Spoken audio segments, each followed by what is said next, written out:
Hello everyone. आप सभी का स्वागत है और YouTube channel and digital platform पे। मैं आशा करता हूँ कि आप सब लोग अच्छे होंगे। आज की जो हमारी क्लास है, ठीक है, वो ओंकोलॉजी पे है। जो कंप्लीट आज की जो हमारी क्लास है वो कंप्लीट थ्योरी बेसिस क्लास है। जो अपन ने एक क्लास पहले डिस्कस कर चुके हैं, ओंकोलॉजी की जो क्लास फर्स्ट है वो अपन ने प्रीवियस क्लास जो डिस्कस कर चुके हैं, ठीक है। उसके अंदर अपन ने बहुत सारे जो इंपॉर्टेंट टॉपिक है वो अपन ने डिस्कस किए थे ओंकोलॉजी के। जैसे ऑन्कोलॉजी का इंट्रोडक्शन हो गया, या टाइप्स ऑफ ट्यूमर हो गया, टीएनएम क्लासिफिकेशन हो गया, या जो बात करें बहुत सारी जो टर्मिनोलॉजी है वो अपने वहाँ पे डिस्कस की थी, ठीक है। तो जिसने भी क्लास नहीं देखी है वो जाके क्लास देखें, ठीक है। उसके अंदर जो अपने टॉपिक डिस्कस किए थे उसमें से क्वेश्चन बहुत बार एग्जाम में पूछे जा चुके हैं, और जो आने वाली एग्जाम है उसके अंदर भी क्वेश्चन आ सकते हैं, ठीक है। तो आज की जो हमारी क्लास है, आज की जो क्लास है उसके अंदर अपन बहुत सारे आज की क्लास में बहुत सारे इंपॉर्टेंट टॉपिक्स अपन डिस्कस करने वाले हैं। जैसे ग्रेडिंग हो गया, स्टेजिंग हो गया। तो जो हमारा जो फर्स्ट टॉपिक अपन बात करते हैं, फर्स्ट टॉपिक अपना होता है ग्रेडिंग एंड स्टेजिंग, ठीक है। ग्रेडिंग और स्टेजिंग की बात करें, यदि ग्रेडिंग और स्टेजिंग की बात करें तो इसके अंदर फर्स्ट अपन पढ़ने वाले हैं ग्रेडिंग, ठीक है। फर्स्ट अपन क्या पढ़ेंगे? ग्रेडिंग। ग्रेडिंग क्या होता है? ग्रेडिंग की यदि बात करें तो ग्रेडिंग के अंदर अपन क्या इंक्लूड करने वाले हैं? ग्रेडिंग के अंदर अपन ये चीज देखने वाले हैं कि जो सेल है, जो अबनॉर्मल सेल है, उसकी साइज में, उसकी शेप में, उसके ओरिजिनेट में, उसकी जो कंटिन्यूटी है उसके अंदर क्या क्या चेंजेस आया, ठीक है। जैसे कि अपन ने डिस्प्लेजिया पढ़ा था, डिस्प्लेजिया में अपन क्या डिस्कस किया था कि एक सेल है, ठीक है, दूसरी सेल में चेंज हो रही है, ठीक है। तो उसकी साइज कितनी, उसकी शेप कितनी चेंज हो रही है, ठीक है। उसकी रेगुलेटरीज में कितना चेंजेस आ रहा है, तो वो चीज अपने इसमें स्टेज के अंदर अपने सॉरी ग्रेडिंग के अंदर अपन ने डिस्कस करेंगे। तो ग्रेडिंग क्या है? ग्रेडिंग एक सिस्टम है। System refer as the type of tissue from which the originate increase in size, involvement, structure and function, ठीक है। तो वही मैंने जो बताया कि उसकी साइज क्या है, उसका जो ओरिजिनेट क्या है, उसकी जो स्ट्रक्चर है, वो अपन उसके अंदर डिस्कस करने वाले हैं, ठीक है। उसके अंदर जो साइज शेप में कितना चेंजेस आया, ठीक है। यदि बात करें ग्रेड फर्स्ट की, यदि ग्रेड फर्स्ट की बात करें तो ग्रेड फर्स्ट में क्या होता है?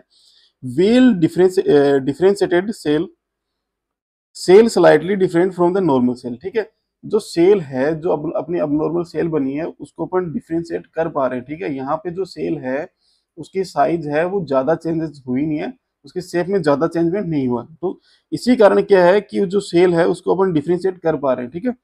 जैसे एक सेल है अपने पास, ठीक है, तो ये सेल क्या है, थोड़ा सा इसके अंदर चेंजेस आया, पर इसको क्या अपन डिफ्रेंशिएट कर पा रहे हैं, ठीक है। तो ग्रेड वन के अंदर वो सेल इंक्लूड करते हैं कि जिसके अंदर जो सेल का डिफ्रेंशिएशन है, जो डिफ्रेंशिएट है वो अपन इजीली कर पाए, ठीक है।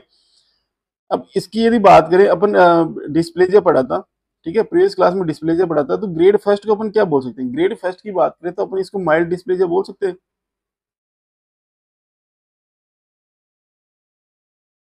इसको अपन क्या बोल सकते हैं? माइल्ड डिस्प्लेजिया बोल सकते हैं, ठीक है।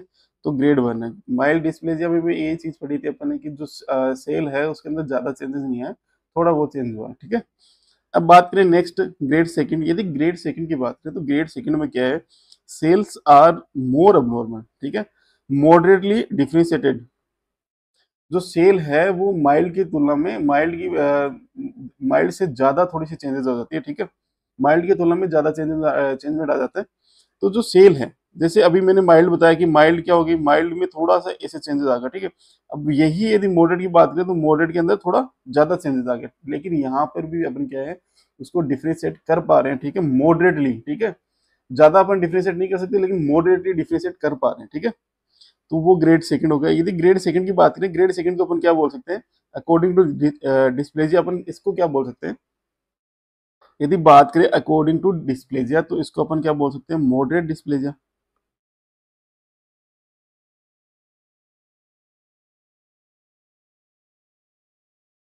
मॉडरेट डिस्प्लेजिया बोल सकते हैं, ठीक है। तो ये सिंपल सी चीज है।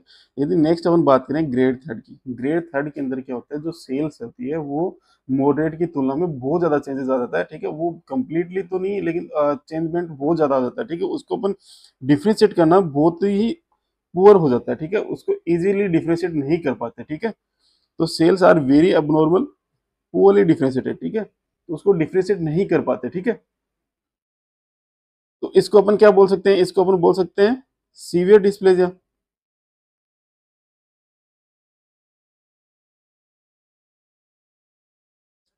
ठीक है। इसको अपन क्या बोल सकते हैं? Severe dysplasia. ठीक है। अब नेक्स्ट अपन बात करें ग्रेड फोर्थ की। ग्रेड फोर्थ के अंदर क्या होता है, ग्रेड फोर्थ के अंदर क्या होता है, जो सेल है वो कंप्लीटली चेंजेस होते हैं। उसके अंदर अपन उसको पता ही नहीं कर सकते कि ये सेल है कौन सी सेल, पूरी कंप्लीटली डिफरेंशिएट हो जाती है, ठीक है। उसको अपन डिफरेंशिएट कर ही नहीं पाते, ठीक है। तो इसको अपन क्या बोलते हैं, cell are immature and differentiated, cell origin is difficult to determine, ठीक है। जो सेल का ओरिजिन है उसको भी अपन डिटरमाइन नहीं कर सकते कि ये सेल का ओरिजिनेट कहाँ से हुई है, ठीक है। कंप्लीटली चेंजेस हो जाती है सेल के अंदर, पूरा कंप्लीट चेंजेस हो जाता है, ठीक है। तो ग्रेड फोर्थ की बात है, तो ग्रेड फोर्थ को अपन क्या बोल सकते हैं, ग्रेड फोर्थ को अपन क्या बोल सकते हैं, एनाप्लेजिया। एनाप्लेजिया बोल सकते हैं। एनाप्लेजिया का मतलब होता है, यदि सिंपल वर्ड में एनाप्लेजिया समझे, एनाप्लेजिया का मतलब होता है एक ऐसी सेल जिसको अपन डिफरेंशिएट नहीं कर पा रहे, ठीक है, उसी को क्या बोलते हैं, एनाप्लेजिया बोलते हैं। ओके, ये हमारे ग्रेडिंग थी। यदि अपन नेक्स्ट अपन बात करें स्टेजिंग, तो स्टेजिंग क्या होता है, स्टेजिंग की बात करें, staging classify the clinical aspect of cancer and degree of metastasis, ठीक है। अब यदि बात करें कि क्लिनिकल एस्पेक्ट क्या होता है, किसी कैंसर सेल की अपन पढ़ रहे हैं, स्टेजिंग पढ़ रहे हैं, उसके अंदर एक वर्ड आता है क्लिनिकल एस्पेक्ट। क्लिनिकल एस्पेक्ट की बात करें तो ये होता क्या है, क्लिनिकल एस्पेक्ट में अपन क्या चीज देखते हैं, जो ट्यूमर होती है अपनी, उस ट्यूमर की साइज में कितना चेंजेस आया है, या जो इसके अंदर जो लिम्फ नोड इंक्लूडेड होते हैं, उस लिम्फ नोड की कितने लिम्फ नोड इसके अंदर इंक्लूडेड हुए, तो ये क्लिनिकल एस्पेक्ट होता है। दूसरा यदि बात करें इसके अंदर अपन क्या देखने वाले, डिग्री ऑफ मेटास्टेसिस। तो सिंपल सी चीज है, इसके अंदर अपन डायरेक्टली क्या देखने वाले हैं, टीएनएम क्लासिफिकेशन देखने वाले हैं, ठीक है। अकॉर्डिंग टू टीएनएम क्लासिफिकेशन इसको स्टेज 0, स्टेज 1, स्टेज 2, स्टेज 3 में डिवाइड किया गया, ठीक है। अपन बात करें स्टेज 0 की, तो स्टेज 0 में क्या होता है, कार्सिनोमा इन सिचु। कार्सिनोमा सिचु मैंने एक कंडीशन बताई थी कि एक ऐसी कंडीशन जिसके अंदर अपन क्या कर सकते हैं, कैंसर को क्योर कर सकते हैं, कंप्लीटली क्योर कर सकते हैं, ठीक है, ठीक है। तो इसका जो यदि टीएनएम क्लासिफिकेशन की बात करें तो इसके अंदर टीआईएस आएगा। टीआईएस का मतलब होता है कार्सिनोमा इन सिचु। एन0 का मतलब होता है कोई भी लिम्फ नोड उसके अंदर इंक्लूडेड नहीं है। एम0 की बात करें तो उसके अंदर कोई डिस्टेंट मेटास्टेसिस अभी तक नहीं हुआ है, ठीक है। यदि बात करें स्टेज 1 की, यदि स्टेज 1 की बात करें, स्टेज 1 के अंदर क्या होता है, लोकलाइज ट्यूमर ग्रोथ होती है। जो ट्यूमर ग्रोथ स्टार्ट हो चुकी है लेकिन लोकलाइज्ड होती है, ठीक है, एक ही ऑर्गन से रिलेटेड होगी, कहीं उसका स्प्रेड नहीं होगा, आसपास के टिश्यू के अंदर इन्वेजन नहीं होएगा, ठीक है। तो जो स्टेज 1 है, स्टेज 1 के अंदर यदि टीएनएम क्लासिफिकेशन की बात करें तो T1 आएगा, N0 आएगा, M0 आएगा, ठीक है। T1 का मतलब होता है जो साइज है उसकी 1 सेंटीमीटर या 1 सेंटीमीटर से लेस हो चुकी है, ठीक है, लेस है। N0 की बात सेम वही कि कोई भी लिम्फ नोड इंक्लूडेड नहीं है। M0 वही कि उसका कोई मेटास्टेसिस नहीं हुआ अभी तक, ठीक है। इसका जो सर्वाइवल की चांस की बात करें तो 70 to 90% होता है फॉर 5 ईयर। क्योंकि 5 ईयर क्यों होता है, क्योंकि यदि स्टेज 1 के अंदर यदि अपन कैंसर को डिटेक्ट नहीं करते, ट्रीट नहीं करते, तो कैंसर 2 में, स्टेज 2 में जा सकती है, स्टेज 3 में जा सकती है, और स्टेज 4 में जा सकती है, ठीक है। ऐसे आगे बढ़ सकती है और उसके बाद अपन उसको ट्रीट करना ईजी नहीं होता, ठीक है, ठीक है। अब बात करते हैं स्टेज 2 की।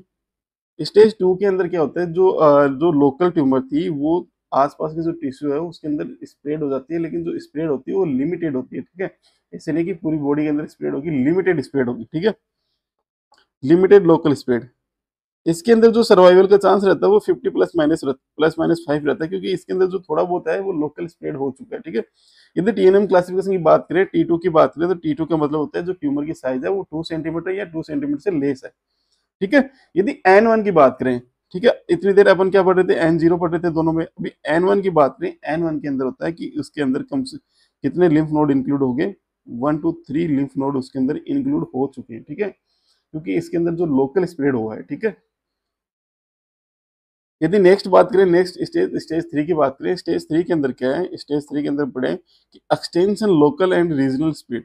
जो स्प्रेड था वो लिमिटेड था वहां पे। अब क्या हुआ, स्टेज 3 के अंदर क्या हुआ, जो लिमिटेड जो स्प्रेड था वो एक्सटेंड हो चुका, ठीक है, जो लोकल एक्सटेंशन हो चुका, ठीक है। जो यहाँ पे अपन ने पढ़ा था, जैसे ये है स्टेज 2 है, इसके अंदर स्प्रेड ओनली लोकल टिश्यू के अंदर था, जो आसपास के टिश्यू में लोकल था। लेकिन ये जो स्टेज 3 के अंदर आते ही क्या होता है, जो स्प्रेड होता है लोकल होता है, वो एक्सटेंड हो चुका है, ठीक है, और जो रीजनल स्प्रेड हो चुका है, ठीक है, जो उस वहाँ का जो एरिया है उसमें कंप्लीटली स्प्रेड हो चुका है, ठीक है।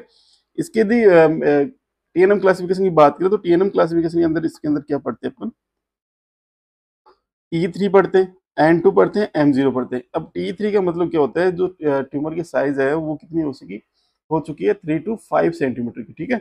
और जो N2 है, N2 का मतलब होता है वहां पे जो मैंने N1 का मतलब बताया था कि जो लिम्फ नोड है 1 to 3 लिम्फ नोड, और N2 का मतलब होता है कि 3 to 5 लिम्फ नोड वहां पे क्या हो चुके हैं, इंक्लूड हो चुके हैं, ठीक है।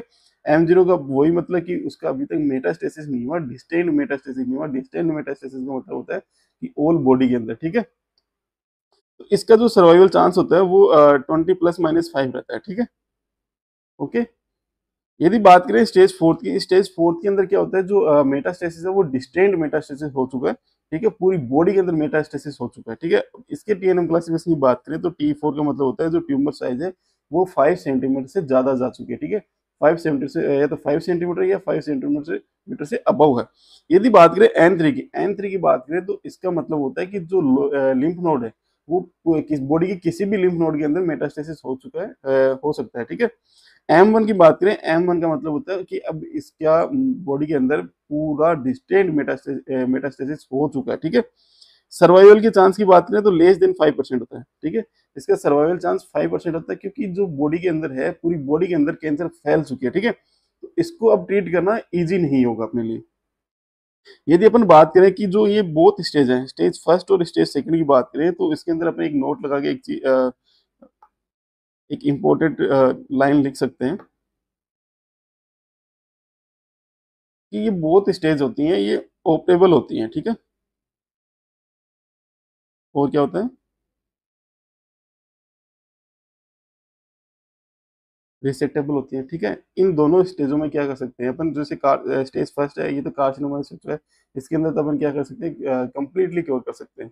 स्टेज 1 और स्टेज 2 की बात करें तो इसके अंदर जो कैंसर सेल होती है उसको ऑपरेट कर सकते हैं और रिसेक्ट कर सकते हैं। रिसेक्टेबल का मतलब होता है जो कैंसर सेल है उसको अपन जीरो से खत्म कर सकते हैं, कंप्लीटली रिमूव कर सकते हैं, ठीक है। क्योंकि स्टेज 1 और स्टेज 2 में क्या हुआ है, जो लोकल स्प्रेड हुआ है तो वहां पे अपन ऑपरेट करके उसको, जो कैंसर सेल है उसको रिमूव कर सकते हैं, या जो आसपास के जो टिश्यू में स्प्रेड है उसको अपन रिमूव कर सकते हैं, ठीक है। तो यहाँ पे रिसेक्टेबल है। वहीं यदि बात करें स्टेज 3 के अंदर, यदि स्टेज 3 के अंदर यदि कैंसर सेल पहुंच जाती है तो इसके अंदर क्या होता है, ठीक है। इसके अंदर अपन ऑपरेट तो कर सकते हैं, ऑपरेबल तो होती है, बट अपन इसको रिसेक्टिव नहीं कर सकते,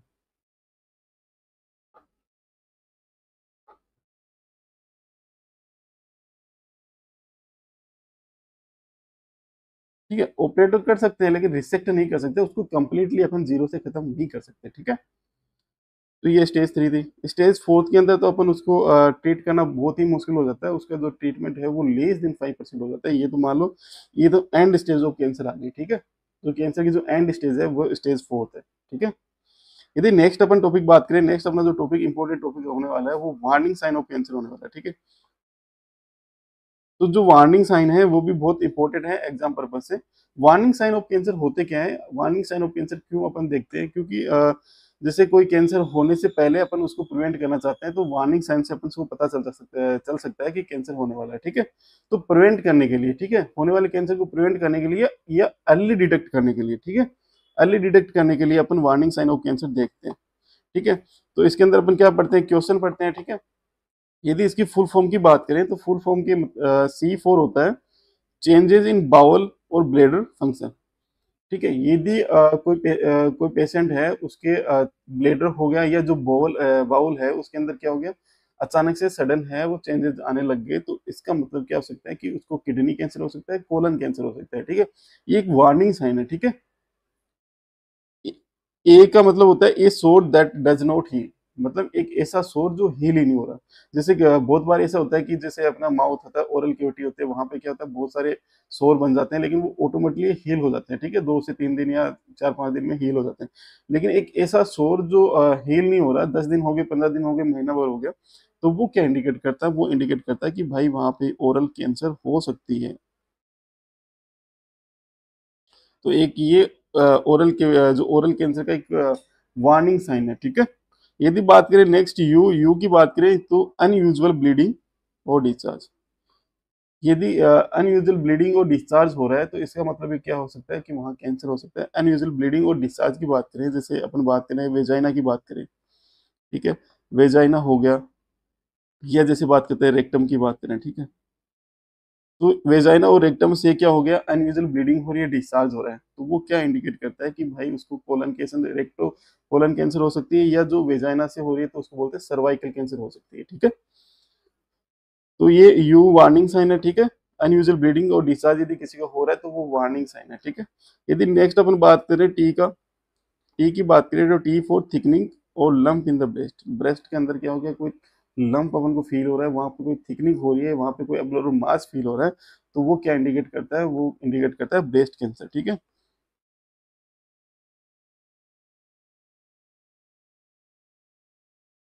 यदि नेक्स्ट बात करें आई, आई का मतलब होता है इनडाइजेशन और डिफिकल्टी इन द स्वेलो। ठीक है, जब भी अपन कोई कुछ खाना खाते हैं, यदि उसको खाना खाते टाइम यदि डिफिकल्टी हो रही है, स्वेलो करते टाइम डिफिकल्टी हो रही है, या जो खाना खा लिया, ठीक है, वो डाइजेस्ट नहीं हो रहा है, इनडाइजेस्ट डाइजेशन में उसमें प्रॉब्लम आ रही है, तो उस कंडीशन में क्या हो सकता है, वो क्या इंडिकेट करता है, वो इंडिकेट करता है कि उस पेशेंट को क्या हो सकता है, स्टोमक कैंसर हो सकता है या इसोफेजियल कैंसर हो सकता है। ठीक है, जब भी अपन कुछ खाना स्वेलो करते हैं तो यदि डिफिकल्टी आती है तो उस वजह से क्या वो क्या इंडिकेट कर सकता है, वो इसोफेजियल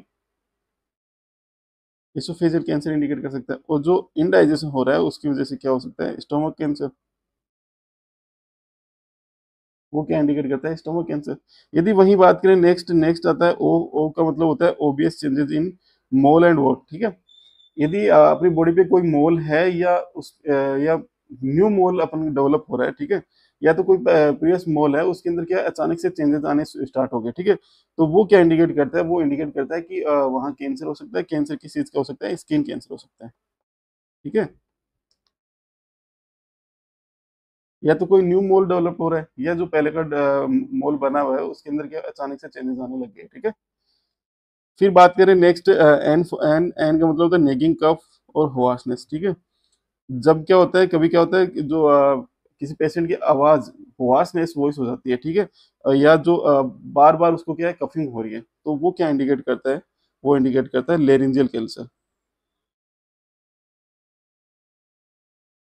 जो अपने लेरिंग्स होता है उसके अंदर कैंसर हो सकती है। ठीक है, लेरिंजियल कैंसर इंडिकेट करती है। ठीक है, तो ये सारे क्या थे, वार्निंग साइन थे, वार्निंग साइन ऑफ कैंसर थे। ठीक है, तो इसमें से बहुत बार एग्जाम्स में क्वेश्चन आते हैं, पहले भी पूछे जा चुके हैं, और आने वाली जो एग्जाम है उसके लिए भी ये टॉपिक इंपॉर्टेंट है। ठीक है, यदि नेक्स्ट अपन टॉपिक की बात करें, नेक्स्ट टॉपिक अपना बहुत ज्यादा इंपॉर्टेंट होने वाला है, जो है बायोप्सी।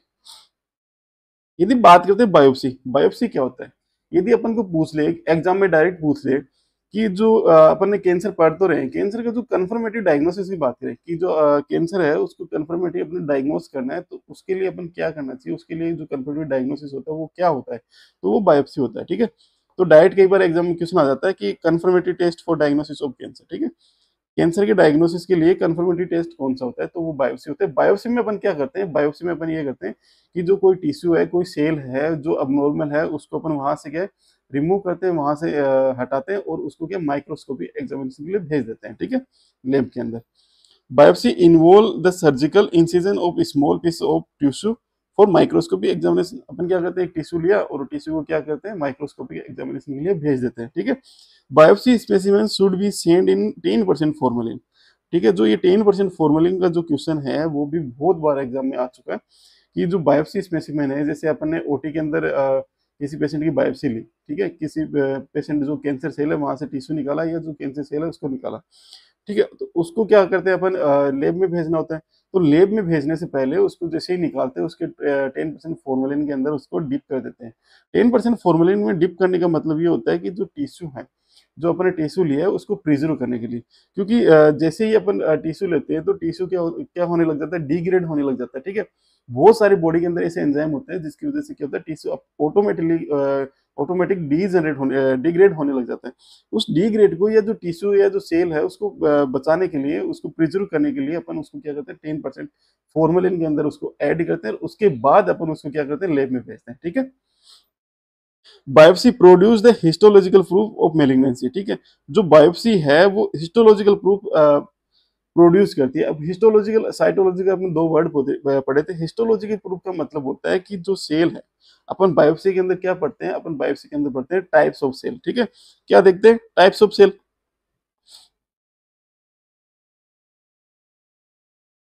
ठीक है, इसके अंदर क्या देखते हैं, टाइप्स ऑफ सेल। ठीक है, तो बायोप्सी के अंदर यदि बात करें, बायोप्सी के अंदर अपन साइटोलॉजी नहीं देखते। साइटोलॉजी मतलब होता है number of cell, numbering of cell नहीं देखते। वहां पे किस टाइप की सेल है वो अपन बायोप्सी के अंदर चेक करते हैं, ठीक है। यदि नेक्स्ट अपन बात करें, नेक्स्ट जो अपना टॉपिक है वो बायोप्सी के टाइप है। बहुत सारे बायोप्सी के टाइप्स पढ़ने वाले हैं अपन। जो फर्स्ट टाइप्स की बात करें तो वो है इंसिजनल बायोप्सी, दूसरा एक्सीजनल बायोप्सी, ठीक है। इन सीजनल बायोप्सी की बात करें, इन सीजनल बायोप्सी क्या होता है? इन सीजनल बायोप्सी अपन उसमें यूज करते हैं, वहां यूज करते हैं जहां पे ट्यूमर की साइज क्या है, लार्ज ट्यूमर है, ठीक है।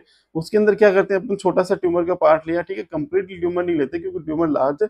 तो वहां से क्या होता है, छोटा सा पार्ट लेते हैं, उसको अपन बायोप्सी के लिए भेजते हैं, ठीक है। और वहां पे अपन माइक्रोस्कोपिक एग्जामिनेशन करते हैं, ठीक है। Also known as the subtotal biopsy. Subtotal biopsy इसलिए बोलते हैं क्योंकि कंप्लीटली ट्यूमर को रिमूव नहीं करे, वहां से ट्यूमर का छोटा सा पार्ट ले रहे हैं, ठीक है। If the tumour is large so only A part of tumour is removed for examination, ठीक है। जैसे कि मैंने बताया कि एक ट्यूमर है, बड़ी सारी ट्यूमर है, लार्ज ट्यूमर है, उसके अंदर से अपन क्या छोटा सा पार्ट लेते हैं, ना कि कंप्लीटली ट्यूमर लेते हैं, ठीक है। यदि नेक्स्ट अपन बात करें इसके टाइप्स की तो वो होता है एक्सीजनल बायोप्सी। यदि एक्सीजनल बायोप्सी की बात करें, एक्सीजनल बायोप्सी में वहां यूज करते हैं जहां पर ट्यूमर की साइज क्या है, छोटी है। ट्यूमर क्या है, छोटी, स्ट्रक्चर छोटी है, ठीक है। तो वहां पे क्या करते हैं अपन, एक छोटा सा टिश्यू ना लेके अपन पूरी की पूरी ट्यूमर को ही रिमूव कर देते हैं, ठीक है। Also known as the total biopsy.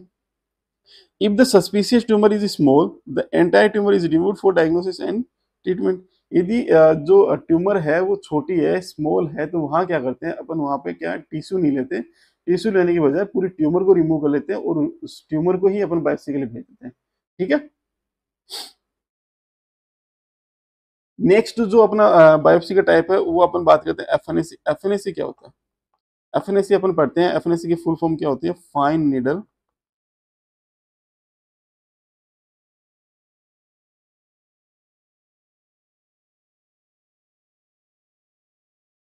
Aspiration cytology, ठीक है। फाइन नीडल एस्पिरेशन साइटोलॉजी इसकी फुल फॉर्म होती है। एफएनएसी में करते क्या है, एफएनएसी अपनी मोस्टली तो अपन यूज करते हैं ब्रेस्ट के अंदर। एफएनएसी के अंदर क्या करते हैं अपने, जहां पर भी अपन को लगता है कि यहाँ ट्यूमर है, यहाँ कैंसर है, तो वहां पर क्या करते हैं अपन, नीडल को इंसर्ट करते हैं और वहां से क्या एक टिश्यू को एस्पिरेट करते हैं और टिश्यू को एस्पिरेट करके अपन उसको माइक्रोस्कोपी एग्जामिनेशन के लिए भेज देते हैं। एफएनएसी किसके लिए यूज करते हैं अपन? मोस्ट कॉमन यूज करते हैं ब्रेस्ट के लिए। तो ब्रेस्ट में क्या करते हैं, जहां पर भी अपन को लग रहा है कि ब्रेस्ट में यहाँ ट्यूमर हो सकती है, यहाँ अबनॉर्मल मास फील हो रहा है, वहां पे अपन क्या नीडल को इंसर्ट करते हैं, वहां से टिश्यू को एस्पिरेट करते हैं, उसको अपन क्या करते हैं माइक्रोस्कोपी एग्जामिनेशन के लिए लैब में भेज दिया जाता है, ठीक है। यदि नेक्स्ट बात करें, नेक्स्ट जो अपनी बायोप्सी का टाइप है वो bone marrow examination. Bone marrow examination की बात करें तो ये किसके अंदर यूज करते हैं? ये यूज करते हैं particularly if haemato lymphoid malignancy suspected. यदि किसी पेशेंट के अंदर हीमेटो लिम्फोइड मेलिग्नेंसी अपन को सस्पेक्टेड हो गई है तो उसके अंदर अपन जो बोन मेरो एग्जामिनेशन कर सकते हैं। अब क्या होता है, हीमेटो लिम्फोइड मेलिग्नेंसी होती क्या है, इसकी बात करें तो ये क्या होती है, एक ग्रुप ऑफ कैंसर होती है, ठीक है। ना कि एक सिंगल ऑर्गन की कैंसर होती है, एक ग्रुप ऑफ कैंसर होती है जिसके अंदर अपन क्या क्या इंक्लूड करते हैं, उसके अंदर अपन इंक्लूड कर सकते हैं जो टिश्यू फॉर्मिंग, जो ब्लड सेल्स फॉर्मिंग जो टिश्यू होते हैं बोन मेरो के अंदर, उसकी कैंसर होती है। ये जो लिम्फेटिक सिस्टम की कैंसर होती है, इसके अंदर इंक्लूड कर सकते हैं इम्यून सिस्टम, ठीक है। हिमेटो का मतलब यदि अपन इंक्लूड करें तो इसके अंदर होता है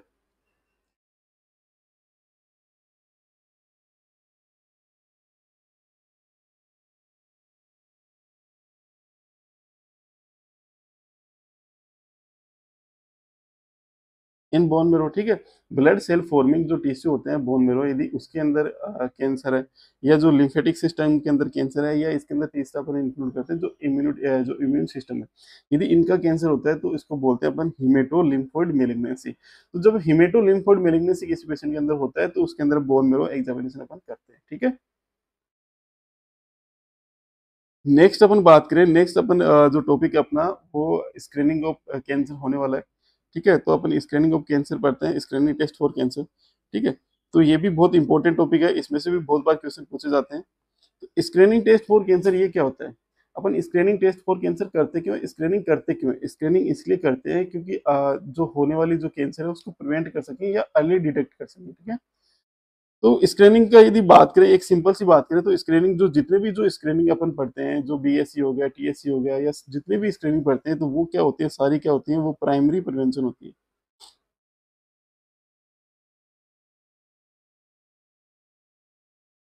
ठीक है, जितनी भी ये स्क्रीनिंग होती है ये क्या होती है, प्राइमरी प्रिवेंशन के अंदर अपन इसको इंक्लूड करते हैं। यदि अपन फर्स्ट बात करें कि फर्स्ट अपन स्क्रीनिंग टेस्ट कौन सा पढ़ने वाले हैं, वो बीएससी पढ़ने वाले। बीएससी का मतलब होता है ब्रेस्ट सेल्फ एग्जामिनेशन। ठीक है, क्या होता है, ब्रेस्ट सेल्फ एग्जामिनेशन। ठीक है, ब्रेस्ट सेल्फ एग्जामिनेशन पढ़ने वाले। तो ब्रेस्ट सेल्फ एग्जामिनेशन है वो कितनी एज के पे अपन को ब्रेस्ट सेल्फ एग्जामिनेशन स्टार्ट करना चाहिए। यदि किसी फीमेल की एज 20 साल हो चुकी है या 20 साल से ज्यादा है तो अपन उसको ब्रेस्ट सेल्फ एग्जामिनेशन स्टार्ट करने की राय दे सकते हैं या स्टार्ट करा सकते हैं। ठीक है, यदि बात कर रहे हैं क्लिनिकल एग्जामिनेशन की, यदि क्लिनिकल एग्जामिनेशन की बात करें तो एवरी ईयर के अंदर एक बार अपन को क्या है, हॉस्पिटल जाके क्लिनिकल एग्जामिनेशन कराना चाहिए, ब्रेस्ट सेल्फ एग्जामिनेशन कराना चाहिए। ठीक है, यदि सेल्फ एग्जामिनेशन की बात करें जो अपन घर पे कर सकते हैं, self examination done every month usually same days after 7 to 10 days of menstrual cycle. जो मेंस्ट्रुअल साइकिल होता है उसके 7 to 10 days बाद अपन जो 10 days बाद ऑफ मेंस्ट्रुअल साइकिल अपन क्या कर सकते हैं, बीएससी कर सकते हैं। ठीक है, बीएससी परफॉर्म कर सकते हैं। ठीक है, तो ये बीएससी था। यदि बीएससी की अपन बात कर रहे हैं तो अपन बात करते हैं ब्रेस्ट की, ब्रेस्ट कैंसर की। तो ब्रेस्ट कैंसर में क्या होता है, यदि अपन इम्पोर्टेंट यदि लाइन पढ़े, इम्पोर्टेंट नोट पढ़े तो जो बहुत बार क्वेश्चन आता है, जो ब्रेस्ट कैंसर होता है, जो ब्रेस्ट कैंसर के अंदर जो मोस्ट कॉमन जो पार्ट होता है ब्रेस्ट का वो कौन सा अफेक्टेड होता है, तो अपन बात करते हैं आउटर,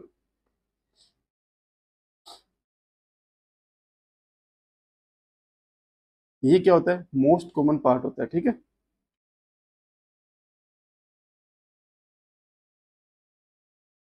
ठीक है, यदि अपन बात करें ब्रेस्ट इसकी जो मोस्ट कॉमन जो पार्ट है वो अफेक्टेड कौन सा होता है, तो उसका अपर आउटर जो आउटर क्वाड्रेंट होता है वो मोस्ट कॉमन उसके अंदर क्या होता है, अफेक्टेड होता है।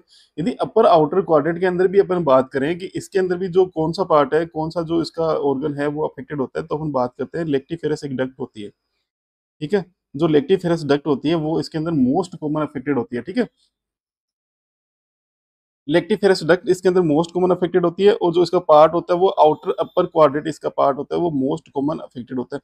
जो लेक्टिफेरस डक्ट है, ये यदि लेक्टिफेरस डक्ट की बात करें तो लेक्टिफेरस डक्ट क्या होती है, जो लेक्टिफेरस डक्ट होती है ये ट्यूब लाइक स्ट्रक्चर होती है। ठीक है, क्या होती है, एक ट्यूब लाइक स्ट्रक्चर होती है, ट्यूब जैसे स्ट्रक्चर होती है। ये प्रेजेंट कहाँ होती है, मेमोरी ग्लैंड होती है, अपनी जो ब्रेस्ट होता है उसकी मेमोरी ग्लैंड के अंदर ये प्रेजेंट होती है। ठीक है, ट्यूब लाइक स्ट्रक्चर होती है, मेमोरी ग्लैंड के अंदर प्रेजेंट होती है। और इसका काम क्या होता है, इसका काम ये होता है कि जो अपना जो मिल्क है उसको लोब्यूल से लेकर उसको फ्लो कराती है। ठीक है, जो लोब्यूल से मिल्क को फ्लो कराती है। ठीक है, तो जो मोस्ट कॉमन पार्ट की बात करें वो आउटर अपर क्वाड्रेंट होता है, वो ज्यादा सबसे ज्यादा अफेक्टेड होता है, और उसके अंदर बात करें तो होता है लेक्टिफेरस डक्ट। ठीक है, यदि नेक्स्ट अपन बात करें, नेक्स्ट अपन पढ़ते हैं टीएससी। नेक्स्ट अपन क्या पढ़ते हैं, टीएससी। तो टीएससी की बात करें तो टीएससी क्या होता है, टीएससी का मतलब होता है टेस्टिकुलर सेल्फ एग्जामिनेशन। ठीक है, टीएससी क्या होता है, टेस्टिकुलर सेल्फ एग्जामिनेशन। तो ये टेस्टिकुलर सेल्फ एग्जामिनेशन अपन को कभी स्टार्ट करना चाहिए, एज हो 15 साल की एज पे अपन को क्या कर देना चाहिए, स्टार्ट कर देना चाहिए। और टेस्टिकुलर सेल्फ एग्जामिनेशन अपन करते क्या है, अपन करते हैं कि अपन चेक करते हैं कि वहां पे कोई इसकी जो स्ट्रक्चर है, इनकी शेप है, उसके अंदर कोई चेंज नहीं है। ठीक है, वहां पे कोई अबनॉर्मल मास तो अपन को फील नहीं हो रहा, तो ये सारी चीज अपन क्या करते हैं वहां पे चेंज चेक करते हैं। ठीक है,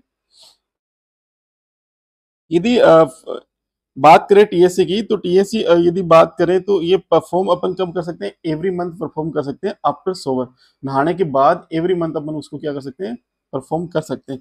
यदि क्लिनिकल एग्जामिनेशन की बात करें तो क्लिनिकल एग्जामिनेशन एवरी 3 ईयर पर अपन को क्या था, क्लिनिकल एग्जामिनेशन कर सकते हैं। यदि ठीक है, हॉस्पिटल जाके अपन को हर 3 साल में एक बार चेक कराना चाहिए। यदि वही बात करें कि अपन घर पे कब कर सकते हैं, घर पे अपन हर मंथ कर सकते हैं। ठीक है, उसकी कोई डेट फिक्स नहीं होती, अपन कभी भी कर सकते हैं, आफ्टर शॉवर नहाने के बाद कभी भी अपन उसको टीएससी कर परफॉर्म कर सकते हैं। ठीक है, यदि अपन बात करें नेक्स्ट, जो नेक्स्ट अपना जो स्क्रीनिंग टेस्ट है वो होता है सर्वाइकल कैंसर स्क्रीनिंग एग्जामिनेशन। यदि सर्वाइकल कैंसर स्क्रीनिंग एग्जामिनेशन की बात करें, ठीक है, तो इसके अंदर क्या होता है, ये कब स्टार्ट करते हैं, ये स्टार्ट एज ऑफ 18 साल की एज पे क्या होता है अपन स्टार्ट कर देते हैं। ठीक है, after 3 year of first intercourse in the high risk category. अब बात करते हैं कि सर्वाइकल कैंसर होने के चांस सबसे ज्यादा किस टाइम होते हैं, जब फर्स्ट इंटरकोर्स होता है, फर्स्ट इंटरकोर्स के बाद 3 साल बाद, आफ्टर 3 ईयर बाद, जो फर्स्ट जो इसकी कैटेगरी होती है वो रिस्क कैटेगरी होती है, सबसे ज्यादा वहां पे सर्वाइकल कैंसर होने के चांस सबसे ज्यादा रहते हैं। ठीक है, फर्स्ट इंटरकोर्स होने के 3 साल बाद। ठीक है, फर्स्ट इंटरकोर्स होने के 3 साल बाद जो इसकी जो जो बहुत ज्यादा चांस हो जाते हैं सर्वाइकल कैंसर होने के, ठीक है, वेरी रिस्क कैटेगरी होती है, ठीक है। यदि नेक्स्ट अपन बात करें, नेक्स्ट जो अपना है टॉपिक है वो है डिजिटल रेक्टल एग्जामिनेशन। यदि डिजिटल रेक्टल एग्जामिनेशन बात करें तो इसके अंदर अपन क्या करते हैं, इसके अंदर अपन सिंपल सी बात करें तो इसके अंदर क्या करते हैं, इंसर्शन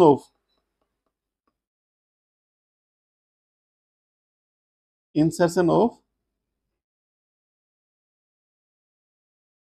फिंगर प्रोरेक्टम, ठीक है।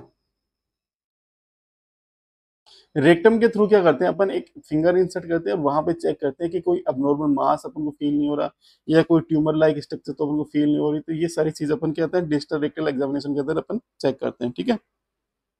यदि नेक्स्ट अपन बात करें पीएसए की, पीएसए क्या होता है, जो प्रोस्टेट स्पेसिफिक एंटीजन, इसको क्या बोलते हैं,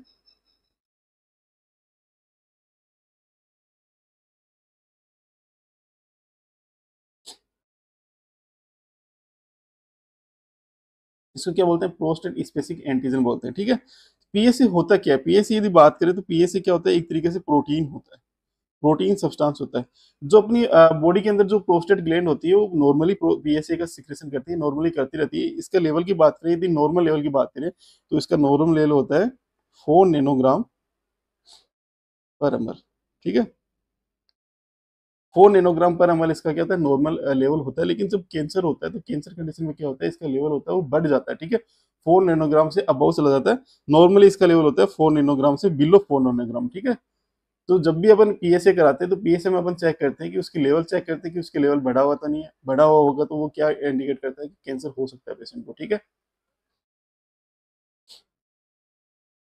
यदि नेक्स्ट अपन टॉपिक की बात करें, नेक्स्ट टॉपिक आता है अपना management of cancer. Management of cancer के अंदर बहुत सारे अपन ट्रीटमेंट पढ़ने वाले हैं, जैसे सर्जरी हो गया, या उसके बाद अपन पढ़ेंगे कीमोथेरेपी, रेडिएशन थेरेपी या बायोथेरेपी, ठीक है। जो आज अपन जो पढ़ने वाले हैं वो अपना टॉपिक है सर्जरी। सर्जरी के अंदर अपन बहुत सारी सर्जरी पढ़ने वाले हैं, जैसे डायग्नोस्टिक सर्जरी। डायग्नोस्टिक सर्जरी अपन किस लिए करते हैं, डायग्नोस्टिक पर्पज से। उसके अंदर अपन क्या इंक्लूड करते हैं, बायोप्सी, एफएनएसी वगैरह, ये जितने भी अपन ने डायग्नोस्टिक जो पढ़े हैं वो सारे इसके अंदर क्या आते हैं, इंक्लूड होते हैं, ठीक है। तो बायोप्सी अपन कर सकते हैं, एफएनएसी कर सकते हैं। ओनली जो ये सर्जरी होती है ओनली डायग्नोस्टिक पर्पज से होती है, ठीक है। यदि नेक्स्ट अपन बात करें, नेक्स्ट जो अपनी सर्जरी है वो होती है क्यूरेटिव सर्जरी। अब क्यूरेटिव सर्जरी में क्या करते हैं, क्यूरेटिव सर्जरी का सिंपल सा पर्पज होता है कि जो कैंसर सेल है उसको कंप्लीटली रिमूव करना, उसको कंप्लीटली क्योर करना, ठीक है। जो ये क्यूरेटिव सर्जरी का मतलब होता है जो क्योर करना। इसका जो पर्पज सीधा सा सिंपल सा पर्पज होता है कि जो कैंसर सेल है उसको क्योर करना, कंप्लीटली क्योर करना, ठीक है। A surgical procedure aimed at completely remove cancerous tissue from the body with the goal of achieving a cure, ठीक है।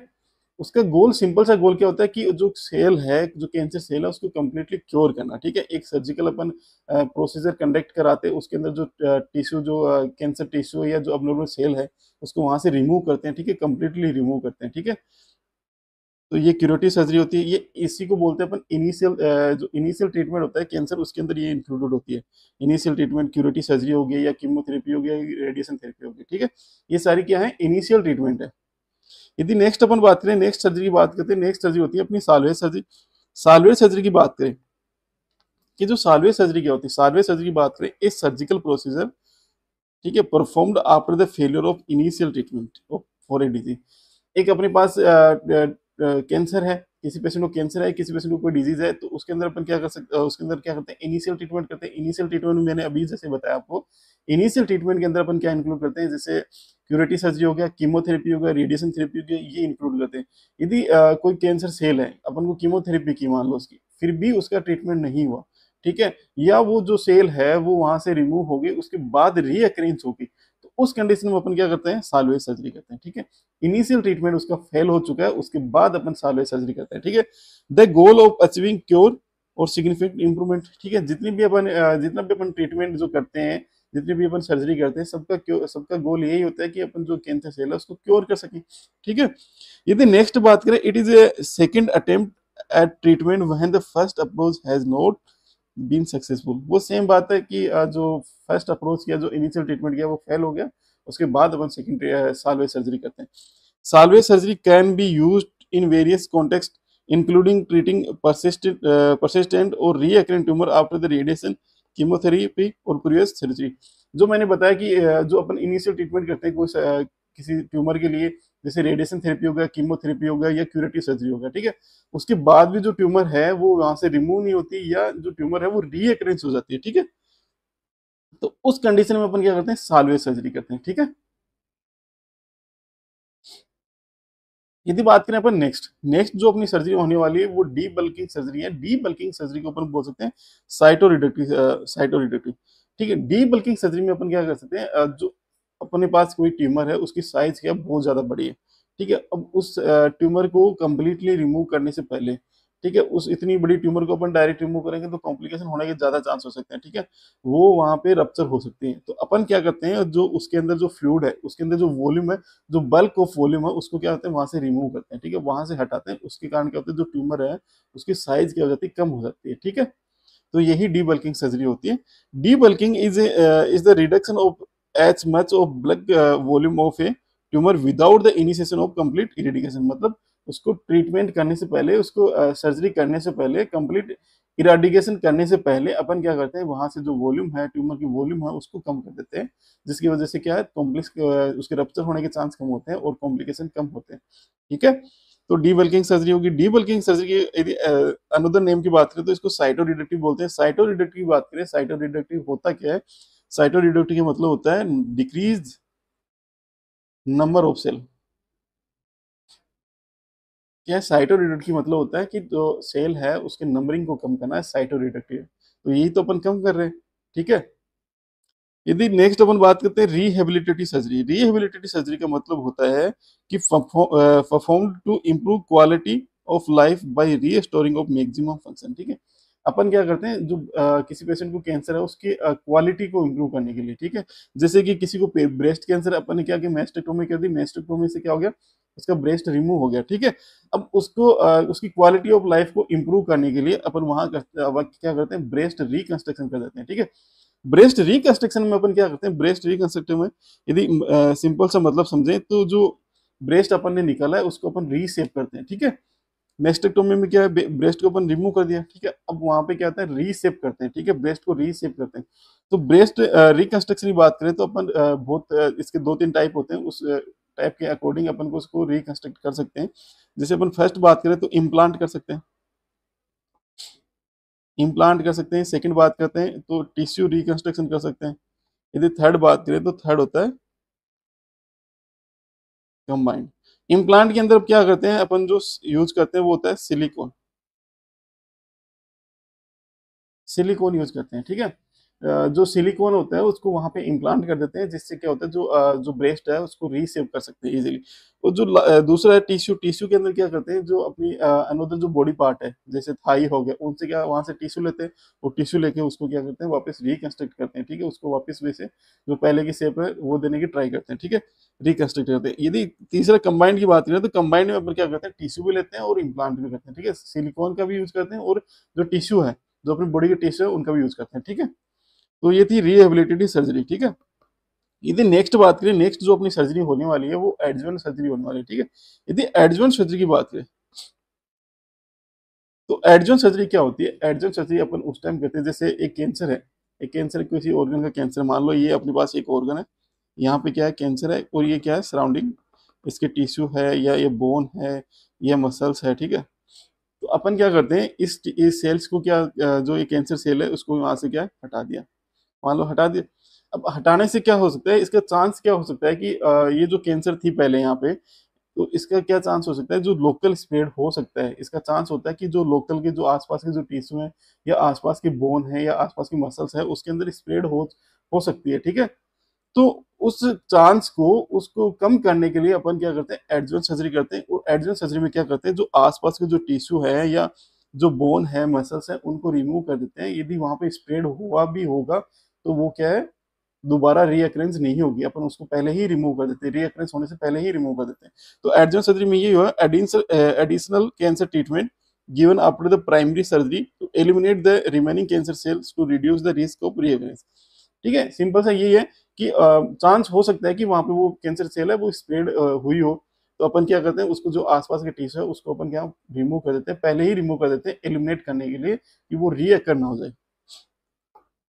यदि बात करें इसके एग्जाम्पल की, तो इसके एग्जाम्पल में अपन क्या पढ़ते हैं, कमांडो सर्जरी पढ़ते हैं। यदि कमांडो सर्जरी की यदि फुल फॉर्म की बात करें, तो कमांडो का COM का मतलब होता है कंबाइंड, M का मतलब होता है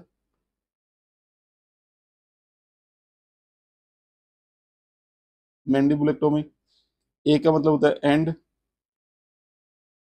N का मतलब होता है नेक, D का मतलब होता है डिसेक्शन,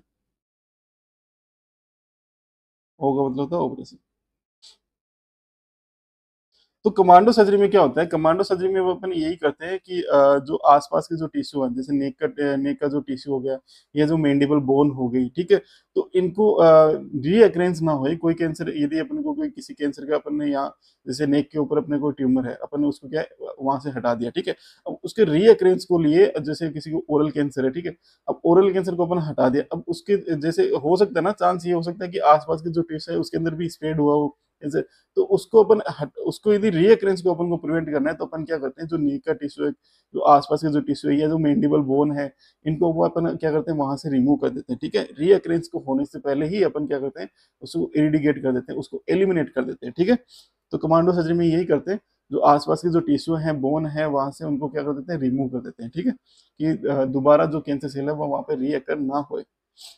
यदि नेक्स्ट सर्जरी की बात करें, नेक्स्ट सर्जरी आती है अपनी पेलिटी सर्जरी। पेलिटी सर्जरी की बात करें, to to minimise and relieve pain and relieve the complication. जो पेलिटी जैसे अपन केयर पढ़ते हैं, पेलिटी केयर में भी ये अपन क्या करते हैं, उसको पेशेंट को क्या कंफर्ट प्रोवाइड करने की कोशिश करते हैं, वही वैसे ही कैंसर के अंदर क्या होता है, जो पेलिटी सर्जरी होती है उसके अंदर अपन क्या करते हैं, कंफर्ट प्रोवाइड करते हैं, जो पेन से रिलीव कराते हैं, या जो कैंसर की वजह से जो कॉम्प्लिकेशन हो सकते हैं उनसे प्रिवेंट कराते हैं, ठीक है। तो ये पेलिटी सर्जरी।